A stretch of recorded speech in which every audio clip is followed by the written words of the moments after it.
دو تین باتیں آپ کے سامنے ترتیب وار بیان کی جائیں گی، آپ اسے بغور سماعت فرمائیے۔ پہلی بات تو یہ ہے کہ سورہ نساء اور سورہ مائدہ کے درمیان تعلق کیا ہے، ربط کیا ہے؟ تو حضرات مفسرین نے بیان فرمایا سورہ بقرہ جو پہلی سورت تھی اس میں زیادہ تر یہودیوں کا بیان تھا، اس کے بعد سورہ آل عمران ہے، اس میں زیادہ تر عیسائیوں کا بیان تھا، پھر اس کے بعد سورہ نساء۔ سورہ نساء میں محرمات کا ذکر تھا، یعنی کن عورتوں سے نکاح کرنا حرام ہے اور کن عورتوں سے حلال ہے۔ سورہ نساء میں محرمات کا بیان تھا زیادہ تر۔ اب سورہ نساء کے بعد یہ سورت کون سی ہے؟ سورہ مائدہ ہے۔ سورہ مائدہ کے اندر اللہ رب العزت نے حرام کھائے جانے والی چیزوں کو بیان فرمایا کہ کن جانوروں کا گوشت کھانا حرام ہے، جیسا کہ نکاح انسان کی ایک فطری ضرورت ہے، اسی طرح اکل و شرب کھانا پینا بھی انسان کی فطری ضرورت ہے، لیکن اس میں امتیاز انسان کو برتنا چاہیے، حلال چیزیں وہ کھائے، حرام چیزوں سے وہ پرہیز کرے۔ تو اس اعتبار سے سورہ نساء میں اور سورہ مائدہ میں آپس میں ربط ہو گیا۔ سورہ نساء میں یہ بیان کیا گیا کن عورتوں سے نکاح کرنا حرام ہے، اور سورہ مائدہ کے اندر یہ بیان کیا جائے گا کہ کون سی غذا ہمارے لیے حرام ہے۔ اس اعتبار سے دونوں میں ربط ہے۔ دوسری بات یہ ہے کہ اس سورت کا نام سورہ مائدہ ہے، تو اس کی وجہ تسمیہ کیا ہے؟ وجہ تسمیہ کا مطلب یہ ہوتا ہے کہ اس سورت کا یہ نام رکھنے کی وجہ کیا ہے؟ تو حضرات علماء کرام بیان فرماتے ہیں المائدہ کے معنی عربی زبان میں دسترخوان کے آتے ہیں۔ اس سورت میں حضرت عیسیٰ علیہ السلام کا یہ معجزہ بیان کیا گیا ہے کہ حضرت عیسیٰ علیہ السلام نے اپنی قوم کے مطالبے کی وجہ سے اللہ تعالی سے یہ درخواست کی تھی اور دعا کی تھی کہ اللہ ہم پر آسمان سے کوئی کھانے پینے کا دسترخوان نازل فرما۔ اللہ تعالیٰ نے حضرت عیسیٰ علیہ السلام کی دعا قبول فرمائی اور ان کا یہ معجزہ ظاہر ہوا ان کی قوم کے سامنے۔ اللہ تعالیٰ کی قدرت سے آسمان سے مائدہ یعنی دسترخوان اتارا گیا۔ اس واقعے کی بنیاد پر اس سورت کا نام سورہ مائدہ رکھا گیا ہے۔ یہ دوسری بات تھی اس سورت سے متعلق بیان کرنے کی۔ اب تیسری بات یہ ہے کہ یہ سورت مدنی ہے یا مکی ہے؟ تو یہاں پر خود لکھا ہوا ہے کہ یہ سورت مدنیہ ہے، یعنی مدنی ہے۔ جو سورتیں آپ صلی اللہ علیہ وسلم کی ہجرت سے پہلے اتری ہیں وہ مکی کہلاتی ہیں، اور جو سورتیں آپ صلی اللہ علیہ وسلم کی ہجرت کے بعد اتری ہیں وہ مدنی کہلاتی ہیں۔ اب یہ سورت مدنی ہے کا مطلب یہ ہوا کہ یہ سورت آپ صلی اللہ علیہ وسلم کی ہجرت کے بعد، یعنی مدینہ منورہ ہجرت کرنے کے بعد نازل کی گئی ہے، اتاری گئی ہے۔ یہ تیسری بات تھی۔ چوتھی بات جو اس سورت سے متعلق ہے وہ یہ ہے کہ یہ سورت آسمان سے نازل ہونے کے اعتبار سے 112 نمبر پر ہے۔ قرآن مجید میں کل 114 سورتیں ہیں، اور آسمان سے نازل ہونے کے اعتبار سے یہ سورت 112 نمبر پر ہے۔ کا مطلب یہ ہوا کہ یہ سورت آخر میں اتاری گئی ہے، لیکن قرآن مجید کی موجودہ ترتیب کے اعتبار سے یہ سورت 5ویں نمبر پر ہے، اس لیے کہ صحابہ نے جب قرآن مجید کو کتاب کی شکل دی تو صحابہ نے بڑی صورتوں کو پہلے رکھا، چھوٹی صورتوں کو بعد میں رکھا۔ چونکہ یہ بڑی صورتوں میں آتی ہے اس لیے اسے قرآن مجید میں 5ویں نمبر پر رکھا گیا ہے۔ تو اس کا مطلب یہ ہوا کہ اب تک الحمدللہ 4 بڑی صورتوں کا درس ہم مکمل کر چکے ہیں۔ یہ آج 5ویں صورت کا آغاز درس ہے۔ یہ چوتھی بات تھی جو آپ کے سامنے بیان کرنے کی تھی۔ 5ویں بات یہ ہے کہ اس صورت میں 120 آیات ہیں اور 16 رکوع ہے۔ اور 6ویں بات یہ ہے، قرآن مجید کی صورتوں کے شروع میں اللہ رب العزت نے سابقہ صورت سے فرق کرنے کے لیے ہر صورت کے شروع میں سوائے سورہ توبہ کو چھوڑ کر بسم اللہ الرحمن الرحیم نازل فرمایا ہے۔ چنانچہ سورہ مائدہ کے شروع میں بھی بسم اللہ الرحمن الرحیم ہے، جس کا ترجمہ یہ ہے کہ شروع کرتا ہوں میں اللہ تعالی کے نام سے جو سب پر مہربان ہے، بہت ہی مہربان ہے۔ سورہ مائدہ کی ابتدائی 2 آیتیں میں نے آپ کے سامنے تلاوت کی ہے۔ ایسا معلوم ہوتا ہے کہ اس سورت کی آیتیں ذرا لمبی ہے اور بڑی ہے۔ صرف 2 آیتوں کی تلاوت کی گئی مگر اس میں ایک رکوع مکمل ہو گیا۔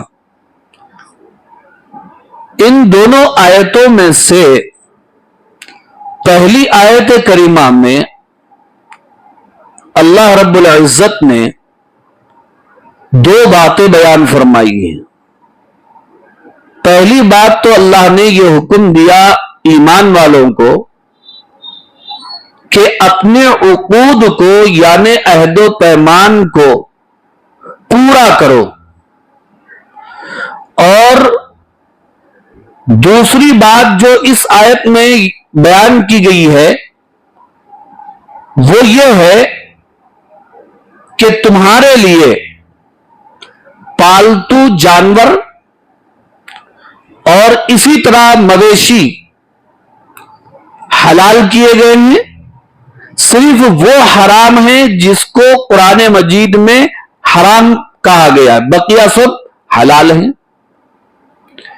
پھر یہ بھی اس آیت کریمہ میں بیان کیا گیا ہے کہ احرام کی حالت میں حاجی شکار نہیں کر سکتا ہے۔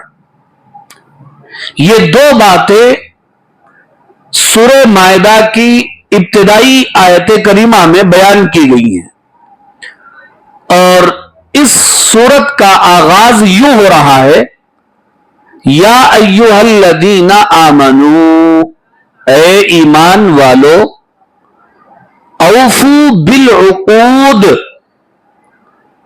اپنے وعدوں کو، عہد و پیمان کو پورا کرو، نبھاؤ۔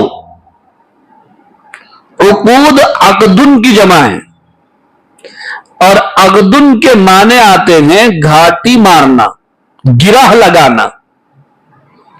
چنانچہ نکاح کو بھی عقد کہا جاتا ہے۔ کہاں جا رہے ہیں میں؟ فلاں جگہ عقد ہے، عقد میں جا رہا ہوں میں، ماشاءاللہ۔ تو عقدن کے معنی گھاٹی مارنا، گرہ لگانا، بند لگانا، کیونکہ جب دو آدمی آپس میں عہد و پیمان کرتے ہیں تو ایک دوسرے سے وہ وعدہ پورا کرنے کی گرہ لگاتے ہیں اور گھاٹی مارتے ہیں۔ نکاح کے اندر بھی یہی ہوتا ہے، ایجاب و قبول کے ذریعے سے میاں بیوی زندگی بھر ساتھ نبھانے کا عہد کرتے ہیں، وعدہ کرتے ہیں، اسی لیے عقد کو عقد کہا جاتا ہے۔ لیکن عقد کو نکاح کیوں کہتے ہیں؟ نکاح کے معنی جوڑنے کے آتے ہیں، اس حساب سے بھی وہ صحیح ہے، کیونکہ دونوں خاندان آپس میں جڑتے ہیں، دو آدمی آپس میں جڑتے ہیں، اس لیے بھی اس کو نکاح کہا جاتا ہے۔ مگر اب اردو زبان میں شادی کیوں بولتے وہ تو نہیں معلوم میرے کو، اس کی بھی تحقیق کرنا پڑے گا، لیکن شادی بروزن بربادی وہ اردو کی خاصیت بڑی الگ ہے۔ مگر ہم اس کو اس طرح صحیح کر سکتے ہیں، شادی میں سے جو شروع میں شین ہے اس کے اوپر 3 نقطے ہیں، وہ 3 نقطوں کو نکال دیے تو کیسا رہیں گا؟ شادی انشاءاللہ اس کے اندر برکت بہت ہو جاتی۔ اس لیے نبی رحمت صلی اللہ علیہ وسلم نے فرمایا ان اعظم النکاح برکتن ایسرہ مؤونتن، کہ سب سے برکت والا نکاح وہ ہوتا ہے جس کا خرچہ سب سے زیادہ کم ہوتا ہے۔ کم سے کم عقد میں، نکاح میں، شادی میں خرچہ کم ہونا چاہیے۔ مجھے یہ سمجھانا تھا، یہاں پر بتانا تھا، عقود کو اللہ تعالیٰ یہ فرماتے ہیں کہ وعدوں کو پورا کرو۔ اب یہ جو عقود ہے، اب اس میں اللہ تعالیٰ نے یہ نہیں بیان فرمایا کہ یہاں پر وعدوں سے مراد کون سا وعدہ ہے، شادی کا وعدہ ہے یا قرضہ لینے دینے کا وعدہ ہے، کون سا وعدہ ہے اللہ نے یہ بیان نہیں فرمایا۔ پورے وعدے اس کے اندر داخل ہو جاتے ہیں۔ ایک وعدہ ہم بھی تو اللہ تعالیٰ سے کیے ہیں، کون سا؟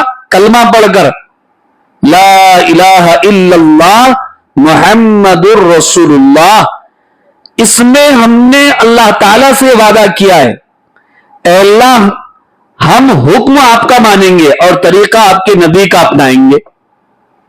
یہ ہم نے اللہ سے کیا کیا ہے؟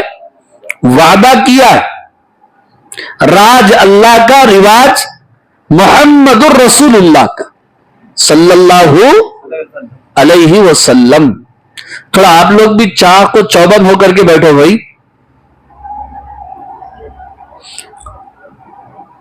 اور عقود کے اندر ایک تو کلمے کے ذریعے سے ہم نے اللہ سے وعدہ کیا ہے کہ ہم آپ کی مانیں گے، آپ کے نبی کے طریقوں پر چلیں گے، اور اسی طرح ہم آپس میں جو معاملات کرتے ہیں، آپس میں جو عہد و پیمان کرتے ہیں، وہ بھی اس میں داخل اور شامل ہے۔ اور اللہ تعالیٰ نے بیان فرمایا کہ اے ایمان والو، اس کا مطلب یہ کہ آپ ایمان والے ہیں تو اس کا ثبوت دو اپنے وعدوں کو پورا کر کے، اپنے وعدوں کو نبھا کر۔ اس لیے وعدے کو قرض کے برابر قرار دیا گیا ہے حدیث میں، العدۃ دین، وعدہ قرض کے برابر ہے۔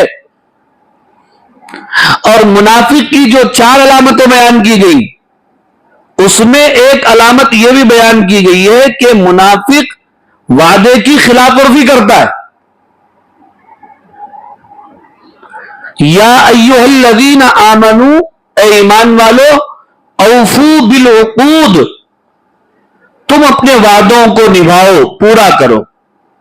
پھر اس کے بعد اب دوسری بات یہ کہی گئی، پہلے تو یہ کہا گیا کہ عہد و پیمان کو پورا کرو، اور اب آگے یہ کہا جا رہا ہے کہ تمہارے لیے جو جانور حلال ہیں اسی کو کھاؤ، جو حرام ہے اس کو مت کھاؤ۔ تو وعدے میں اور یہ حرام جانوروں میں ربط کیا ہے آیت کے اندر؟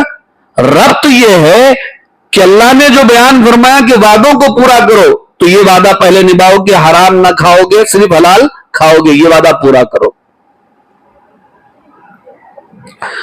احلت لکم، تمہارے لیے حلال ہے، بہیمۃ الانعام،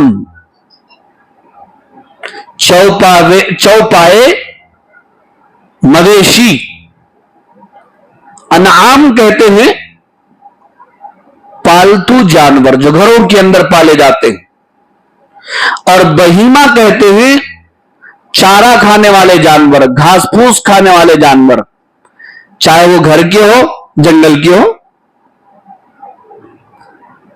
یہ دو قسم کے جانور ہمارے لیے ان کا گوشت حلال ہے۔ پالتو جانوروں میں عام طور پر 4 قسم کے جانور ہیں، اونٹ ہے، گائے ہے، اور گائے بیل دونوں میں ایک پاڑا اس میں جایا تو ایک ہی ہے۔ آپ دمبا کہہ سکتے ہیں، تیسرا دمبا اور بکری، یہ 4 قسم کے جانور ہیں۔ اب یہ تو انعام میں آ گئے، اور بہیمہ جو گھاس پھوس کھانے والے جنگل کے اور بھی جانور ہیں، خرگوش ہے، اور کیا ہے جی، ہرن ہے، تیتر بٹیر ہے۔ مسئلہ بیان کر رہا ہوں میں، کھول کے نہیں بولا، میں تو پریشانی ہے۔ دیکھو آج کل نازک زمانہ ہے، خالی مسئلہ ہے، کھانا ہے تو پھر پرمیشن لینا، جاگو پھر کرنا، وہ جتنا دم ہے وہ قانون، دنیاوی قوانین بیان نہیں کیے جا رہا، تو صرف اسلام کا یہ کیا ہے، جائز ہے یا نہیں ہے، بس اتنا۔ اب اس پر عمل کرنا نہیں کرنا وہ بات ہم نہیں بول رہے۔ تو مور ہے، اب یہ سب جانور وہ ہے، قانونی اعتبار سے سب ان کا شکار جائز نہیں، قانونی اعتبار سے غیر قانونی ہے یہ۔ الا ما یتلا علیکم، مگر وہ جانور حرام ہیں جن کی آگے تلاوت کی جانے والی ہے تم پر۔ اللہ نے وہ بیان نہیں، بعض جانور تمہارے لیے حرام ہیں، ان کا تذکرہ اس کے بعد 2 آیتوں کے بعد آنے والا ہے، وہ آج نہیں ہوگا، انشاءاللہ آئندہ منگل کو ہوگا، جیسے خنزیر، خون، مردار جانور، وہ اگلی آیتوں میں آئے گا انشاءاللہ، وہاں پر ہم اسے بیان کریں گے۔ غیر محل الصید، تم شکار کو حلال مت سمجھو، وانتم حرم، احرام کی حالت میں۔ کیا بھی سمجھ میں آ رہا؟ احرام کی حالت میں سو جانا جائز ہے، مگر شکار کرنا حرام ہے۔ احرام کی حالت میں سو جانا جائز ہے، مگر شکار کرنا حرام ہے۔ اچھا، آپ لوگ پریشان ہو رہے ہوں گے، جانے کو ہوائی جہاز میں آتے ہیں، شکار کہاں کریں، اس میں قرآن کو جو بیان کرنے کی ضرورت پڑ جا رہی، سوچتے نہیں سوچتے؟ آ رہی بات یہ دماغ میں؟ تو جواب بھی آ گیا، نہیں آ جواب؟ بھئی ہم تو جا رہے ہیں کس میں، جہاز میں بیٹھے جا رہے ہیں، جہاز میں کہاں ہے شکار آتے کیا وہاں پہ؟ یہ اصل میں قرآن 1400 سال پہلے اترا، اور قیامت تک کے لیے اترا، اور پوری دنیا کے لیے اترا ہے، صرف مسجد رحمت کے مصلیوں کے لیے نہیں ہے۔ اب دور دراز علاقوں سے لوگ سفر کر کے حج کے لیے جاتے تھے پہلے دور میں، تو زیادہ تر پیدل بھی جاتے تھے لوگ،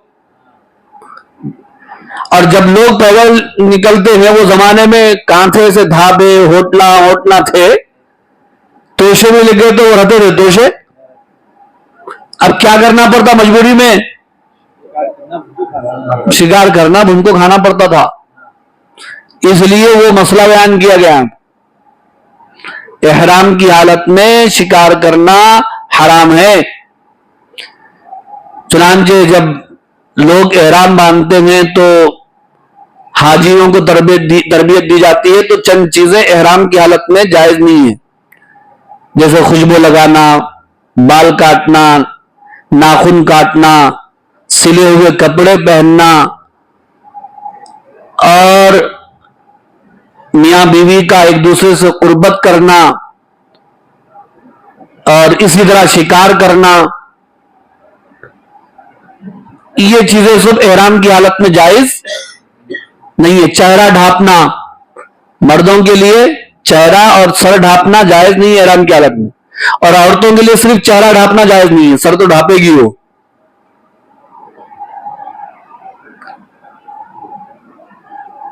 احرام کی حالت میں شکار کرنا جائز نہیں ہے،